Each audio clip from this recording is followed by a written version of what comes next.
क्या आप जानते हैं पृथ्वी के अलावा भी हमारे ब्रह्मांड में कितने लोक हैं? हिंदू धर्म में 3 लोक होते हैं जिन्हें त्रिलोक कहा जाता है।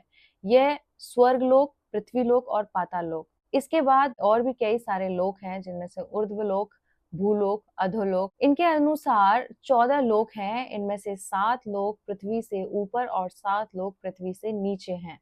पृथ्वी से ऊपर के लोक भूलोक, भूवर्लोक, स्वर्गलोक, महरलोक, जनलोक, तपोलोक और ब्रह्मलोक। उसके बाद पृथ्वी से नीचे हैं, उनके नाम हैं अतल, बितल, सुतल, तलातल, महातल, रसातल और पाताल। पृथ्वी के ऊपर के लोक जो विष्णु पुराण के अनुसार 14 लोकों में से 7 ऊर्ध्व लोक हैं, उनके हम बारे में जानते हैं। जैसे भूलोक है, पृथ्वी व इसके परिवेश का क्षेत्र माना जाता है। दूसरा भूवर्लोक, पृथ्वी से सूर्य तक का क्षेत्र जहां अंतरिक्षवासी देवता निवास करते हैं। तीसरा स्वर्गलोक, सूर्य से ध्रुव मंडल तक का क्षेत्र इंद्र व स्वर्गवासियों का निवास है। महरलोक, ध्रुव से 1 करोड़ योजन दूर भृगु आदि सिद्धों का स्थान है।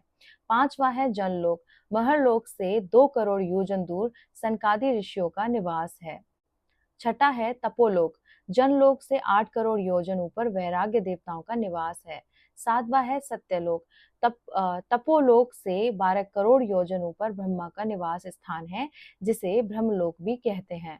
अब बात करते हैं पृथ्वी के नीचे के लोकों की, उनके क्या नाम है और उनमें कौन कौन निवास करते हैं। अधोलोक पृथ्वी के नीचे 7 लोक हैं। पहला है अतल, यहाँ दैत्यों व दानवों का निवास है। यहाँ मायावी बलियों द्वारा रची सुख सुविधाओं से युक्त दुनिया है। दूसरा है वितल, यहाँ हटकेश्वर नामक भगवान शिव निवास करते हैं और स्वर्ण निर्माण होता है।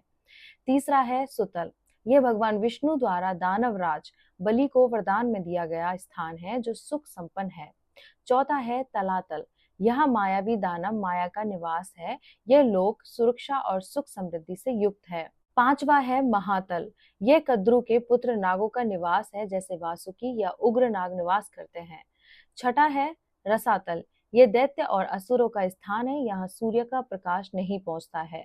सातवां है पाताल, यहाँ नागों का मुख्य स्थान है जिसमें शेष नाग भी शामिल है। यह क्षेत्र रत्नों और अद्वितीय सौंदर्य से परिपूर्ण है। इस तरह से हमने आपको अपने जितने भी ब्रह्मांड में लोग हैं उनके बारे में बताया है। साइंस बस आपकी पृथ्वी के बारे में बता सकती है।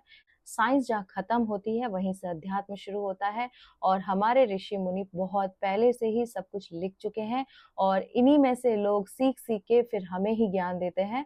तो अपनी संस्कृति से जुड़िए, क्योंकि हमारी संस्कृति में इतना अद्भुत ज्ञान है जिसकी कोई सीमा ही नहीं है। सनातन अनंत है। सनातन का अर्थ है कभी उसका अंत नहीं हो सकता, मतलब अनंत है।